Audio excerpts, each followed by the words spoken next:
Hello student. अब ब्रजेश्वर के बारे में, जैसे ब्रजेश्वर कैसा था, वो गुरुगिरी करता था, काम कर चुका था। गुरुगिरी यानी पढ़ाने में, यानी जैसे वो पढ़ाता था। साथ में उसका चाल चलन कैसा था, कैसे बात करता था, कौन सी बात उसमें बुरी थी। और जैसे एक ऐसी बात थी कि वो उसकी गर्दन थोड़ी सी टेढ़ी थी, और इससे उसकी बात की इज्जत, यानी जैसे उसकी इज्जत, जैसे वो बात करता था उसकी इज्जत बढ़ जाती थी सबके सामने। किंतु इन सारी बातों के होते हुए भी उसकी जो गुरुगिरी करता था, यानी पढ़ाने का कार्य, उसमें दोष था। भीतर ही भीतर उसके मन में क्या था, भोजन के प्रति लालसा थी। लोभ दबा हुआ था, लोभ यानी लालसा। अब क्या करता था कि जैसे वो सब खाने को बैठ जाए तो तब वो खाली थालियों में वो परोसता नहीं था, परोसने की उसकी आदत नहीं थी। जब सब खाने बैठ जाए तब एक एक पूरी अलग से लाकर देता था, और जैसे हाथ से झुलाता हुआ पूछता कि और दूँ क्या।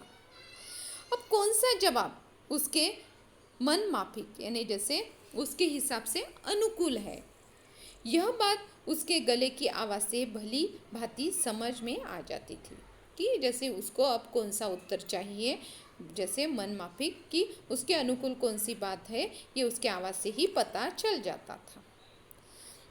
अब अक्सर यानी ये होता था कि अक्सर जो रविंद्रनाथ जी है उसे यही जवाब देते थे कि मुझे कुछ नहीं चाहिए।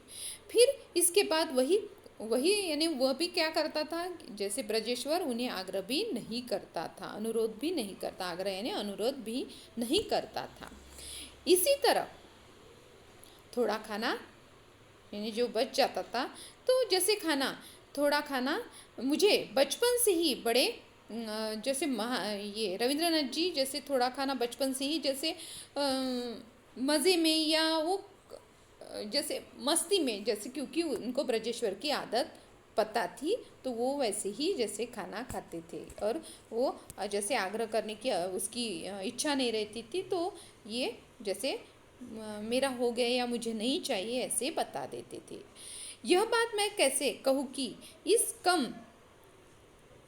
कम खुराकी से मैं कमज़ोर हो गया था, क्योंकि वो क्या करते थे कि खुराकी यानी जैसे कम खाना खाना, तो इस कारण क्या हो गए थे उसकी आदत से कि ये अब क्या करते थे कि मुझे नहीं चाहिए ऐसे कर देते थे, और इस कारण क्या हो रहे थे, रविंद्रनाथ जी अब कमज़ोर हो गया था।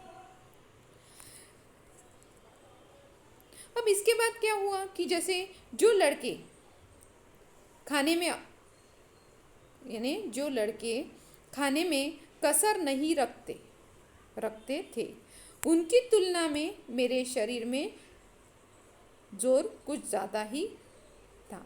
अब यहाँ पे बताया है कि जो लड़के खाने में कसर नहीं रखते थे, उनकी तुलना में मेरे शरीर में जोर कुछ ज़्यादा ही था। यानी इतना कम खाने के बाद भी उनका शरीर कैसे था कि वो जैसे ये सब काम जो भी करते थे, पर वो कैसे हो गए थे, अब कमज़ोर भी हो गए थे, पर बाकी बच्चों की तुलना में वो अच्छे भी थे। कम तो बिल्कुल नहीं, यानी शरीर के यहाँ पे बताया है कि जो लड़के खाने में कसर नहीं रखते थे, उनकी तुलना में मेरे शरीर में जोर कुछ ज़्यादा ही था, ज़्यादा ही था, कम तो बिल्कुल नहीं। और शरीर इतना तंदुरुस्त था कि पानी में भिगोया हुआ जूता पहनकर दिन भर घूमता रहा, सर्दी नहीं हुई। यानी इतना कम खाना खाने के बाद भी जो बच्चे अच्छा खाना खाते हैं उनसे भी मेरा शरीर अच्छा है, ऐसे रविंद्रनाथ जी बताते हैं। और मैं दिन भर यानी जैसे गीला जूता पहन के घूमने के बाद भी मुझे सर्दी नहीं हुई। अब कार्तिक महीने में खुली छत पर सोया, कुर्ता और बाल भीगे हुए, लेकिन गले में ज़रा सी भी जैसे खांसी वगैरह कुछ भी नहीं हुई, इसका भी आभास उन्हें नहीं हुआ। और पेट में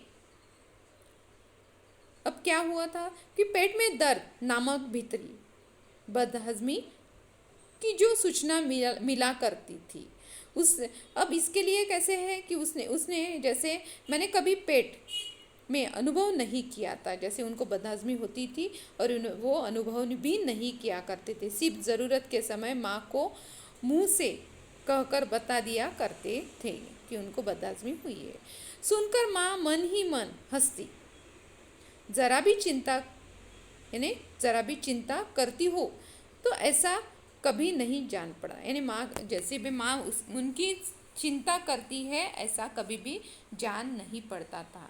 तो भी नौकर को बुलाकर कहती, यानी चिंता नहीं लगती थी माँ को हंसी आती थी, तो चिंता हो माँ के चेहरे से लगता भी नहीं था और ऐसा जान भी नहीं पड़ता था, तो भी वो नौकर को बुलाकर कहती थी कि जा, जैसे मास्टर जी से कह दे कि आज, जैसे आज मास्टर जी से कह दो कि आज पढ़ने की ज़रूरत नहीं है।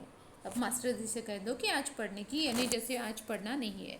अब देखो यहाँ पे रविंद्रनाथ जी है, रविंद्रनाथ जी ने यानी यहाँ पे अपना जैसे अपने जीवन के बारे में, अपने बचपन की यादें, जैसे वो कम खाते थे, कम खाने के बाद वो कमज़ोर जैसे कमज़ोर हो गए थे, तो भी यानी जैसे ब्रजेश्वर जैसे इंसान को खाना मिलना चाहिए, ऐसे ही उनके मन में एक लालसा आशा थी, इच्छा थी।